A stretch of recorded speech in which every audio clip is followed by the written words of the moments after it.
If you're procrastinating on a creative project or a major life change, maybe even right now as you're watching this video instead of doing that thing that you're supposed to be doing, then by the end of this video you'll understand exactly why this is happening, and maybe, just maybe, you'll finally be able to stop procrastinating and finally start doing. Now, I'm creating this video because I actually found myself in this exact situation with this YouTube channel. You see, I usually consider myself somewhat of an expert in doing things in a non-standard way and without procrastinating. I started my first business in high school, and while everyone was learning algebra, I was learning the best ways to commit tax fraud. I've never had a W-2 job, and I also spend a large part of the past 2 years traveling the country, pet sitting for complete strangers, basically just staying in million-dollar mountainside homes and playing with cute cats and dogs all day instead of having to go sit under fluorescent lights in some office. And I'm saying this because this system can be played, and I thought I knew that and I knew how to do that. I don't usually think of myself as someone who procrastinates on things that I want, but for the past year, I've really wanted to grow this YouTube channel and I've barely done anything. I love recording videos, I love editing, I love the entire process. I even love reading comments telling me that I probably should have been bullied more in high school. But if you take a look at my posting schedule, you'll see it's not really a schedule that you'd expect from someone who is all in on YouTube. Something was stopping me, and it wasn't the usual suspects of, laziness, fear, or some overwhelming desire to start a podcast about crypto and dropshipping. It was something a little bit more insidious than that. It was this idea that there was a right way to grow a YouTube channel and create videos for YouTube.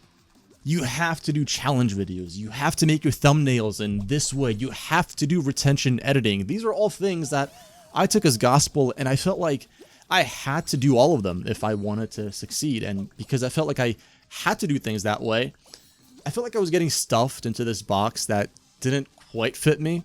You know when Amazon delivers a package and you buy a pen and they send you a box that's like the size of a small elephant? Kind of like that. And I started videos and I stopped, I started challenges and I stopped, and I even spent 100 days playing teamfight tactics, but never created the final video of the challenge because I felt like the way I had to do it wasn't aligned with how I wanted to do it. The rules of YouTube were suffocating me and I hated these rules, but if you're listening to this, then you know the rules I'm talking about aren't actually rules, they don't actually exist. The YouTube police wasn't going to come to my house at 3 a.m., flashbang my cat, and arrest me for insufficient jump cuts. Mr. Beast's secret cabal wasn't going to pop out of a bush in the middle of my walk and beat me to death with their textbook-sized NDAs because I wasn't yelling loud enough in my videos. All of these rules, they were in my head, living rent-free next to childhood trauma and that one embarrassing thing I did back in 2014 that still keeps me up at night. I mean, in a way, I'm breaking the rules of YouTube with this very video, and it may work, it may not, but all I know is that I was in a flow state pretty much the entire time I was making this video because the way I did it was aligned with me, not with some arbitrary rules that don't actually exist.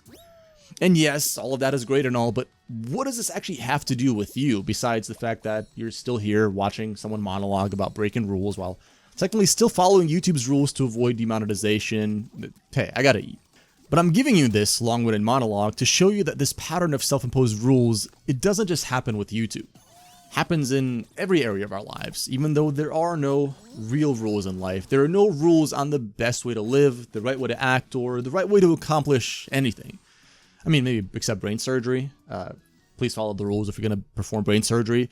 But I'm not telling you to go out on a murderous rampage in Minecraft, but theoretically, you could, if you're willing to accept the consequences of being arrested, shunned from society, and thrown in jail forever. But I'm talking more about the idea that you could quit your job, you could move to a tiny town somewhere in Costa Rica, and make money teaching surfing to tourists. I mean, sure, your parents may need therapy after, but I mean, let's be honest, they probably need it anyway.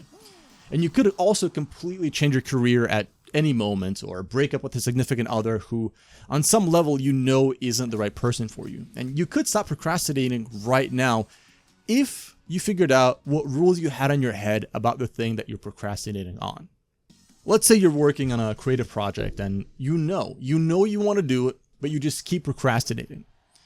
Okay, what rules in your head do you have about the right way to do this project? Do you feel like you have to record your videos in a certain way, paint in a certain way, write in a certain way, or speak or present yourself on camera in a certain way to do it correctly? Or if you're thinking about making some big life change, breaking up with your significant other, moving to a new country, or becoming a van-dwelling hippie that travels all over the US, what rules in your head do you have about this thing that you want to do? Do you have a rule that society programmed into you about living a reasonable, normal life? Or maybe you have a rule your parents installed on you like malware about how things like that could be dangerous. As if staying in your comfort zone isn't the most dangerous thing of all. I mean, at least skydiving only kills you once. This kills you every second of your life. Or do you have some other rule in your head that people who break up with other people are bad, or you have to have more money to make a leap like this, or people like us being your friend group, your parents, and people you respect, people like us, we don't do these things. And you feel like if you do this thing and you break this rule, you may lose their respect, you may lose their friendship, and maybe even their carefully curated Instagram profile, and that would just be horrible. Now, I'm not saying that all rules need to be broken. I'm not suggesting you become some chaos-wielding anarchist who refuses to follow basic traffic laws. Sometimes these rules we have on our heads, they make sense, like don't eat yellow snow, or don't take investment advice from a guy who keeps posting about crypto from his mom's basement. Probably good, and we can keep those rules. But other times, these rules aren't even something that we believe. They're just kind of a mental parasite that we've absorbed from society without really thinking about how these rules are aligned with our authentic self. The point is to figure out if the rules you have in your head are actually serving you, or if they're just something that's preventing you from doing what you know you should. And yes, I know that sometimes society does place certain rules on us. If your boss tells you a project absolutely needs to be done a certain way, or if your teacher tells you this is how you need to do things, and yeah, maybe you should do them in that way.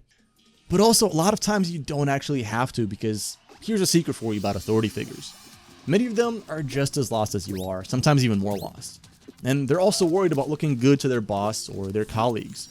They usually just have a better office and more meetings about having meetings. But if you're genuinely excited about a different approach to a class project, like let's say you want to do a film instead of writing an essay, a lot of times if you actually create a plan and show that you're serious, you may get approval because you were the only one who thought to ask.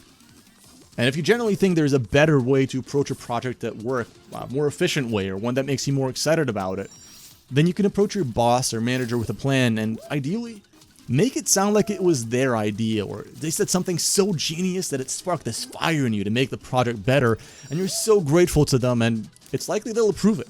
Yes, I'm talking about corporate inception and management manipulation, you're welcome. But even the rule of having to do exactly what your boss or teacher or some other superior tells you to do is a rule that can be broken. So go ahead, break some rules, start that weird project, take that risk, and make that change. The worst that could happen is you fail and you end up making a YouTube video about it. Oh, and remember, like and subscribe, or don't, I guess. Maybe that can be your first act of rebellion against the rules society places on us. Actually, no, you can subscribe first and then you can rebel. That should be totally fine.